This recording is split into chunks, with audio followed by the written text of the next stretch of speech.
Another good strategy is to write up a first draft to explain the idea as if you were explaining it to a friend or family member.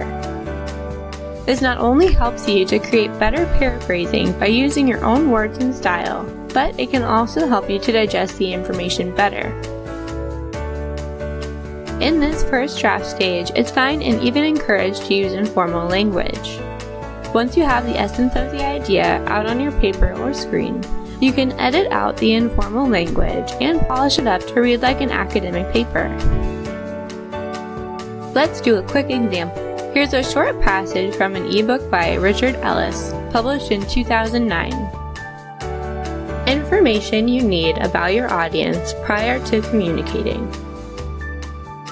In order then for our communication to be successful in these terms, we have to know what our audience will be. This sounds easy, but in practice it can be very difficult to achieve. Sometimes we do know pretty well who the audience will be.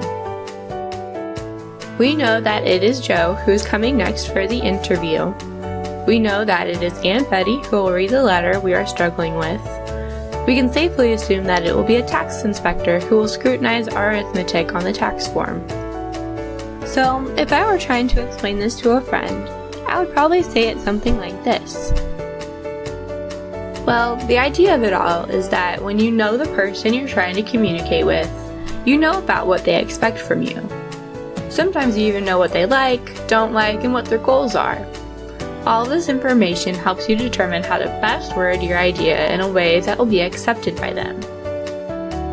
Like, my boss would probably react better to a proposal backed by statistics and facts, but my friends and family may react better with an anecdote. Now let's take that and transform it into something paper-worthy. First, we'll take out the informal language, like changing the use to something else. Alright, now let's polish this up a bit by changing a few words here and there to make it sound a little bit more academic. For example, let's change knows in the first sentence to understands. We can also switch out the verb reacts in the fourth sentence to something else to sound a bit more academic. There we go. That's a great deal different from the original passage, but it still delivers the same idea. Once we've successfully created the paraphrase, we have one last step to complete, citing our source.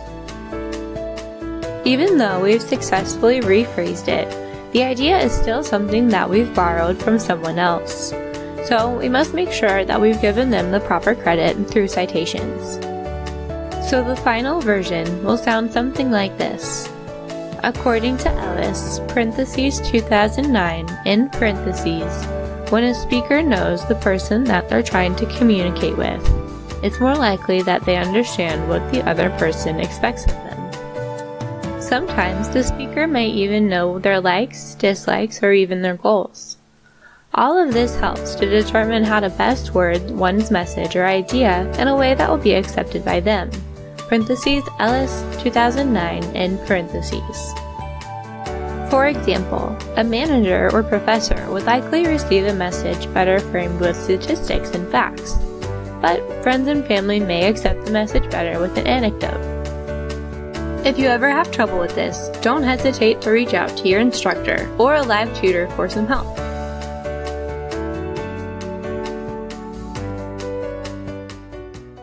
Created using Powtoon.